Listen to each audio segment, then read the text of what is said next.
So ideal customer profile in the olden days, right? In the old school way of marketing, ICP or ideal customer profile used to be, hey, I want to go with small segment. Somebody who have a revenue of, let's say, less than $1 million, I want to only go and target them. So the filter of segmentation was all about revenue. People used to call that as ICP. And now that world has changed forever, actually. Ideal customer profile, in a nutshell, is what is that ideal small segment of the audience where you can go and sell and really create the best value. Right? So the world is very wide.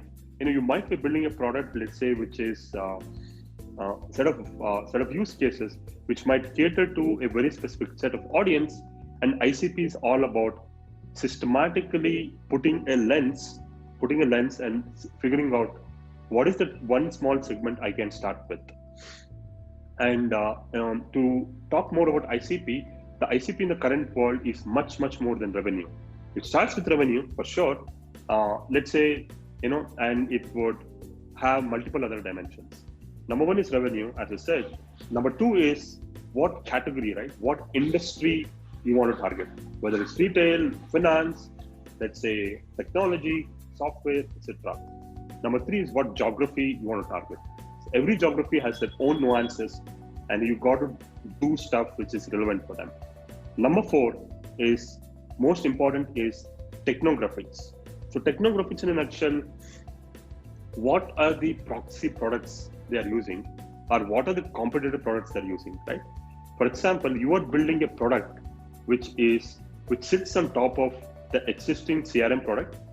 Then you've got to figure out which product is a pre-qualifier. Do we want to target everyone who is using Salesforce, or do we want to target everyone who is using Microsoft Dynamics? So fourth is technographics, right? So largely, this forms the ideal customer profile. It all starts with revenue, geography, sector, subsector, in fact, in subsector or sub-industry segment, you can also do that. And fourth is technographics. So marrying all of this, you will arrive at the ICP. Let me give an example. Back in Capillary, my previous company, we used to target retail and consumer goods companies. Our ideal customer profile looked something like this. All retail companies who have a revenue upwards of $100 million, who have a presence in India, Southeast Asia, and Middle East. In fact, we used to have a list of 14 countries we were going after. And people who were using Magento and Hybris e-commerce software, right? So let's say there were 100 companies, when we started. The moment more and more filters you put in, your segment would get smaller and smaller. And the small segment that essentially you get after you put all the filters is your true ideal customer profile.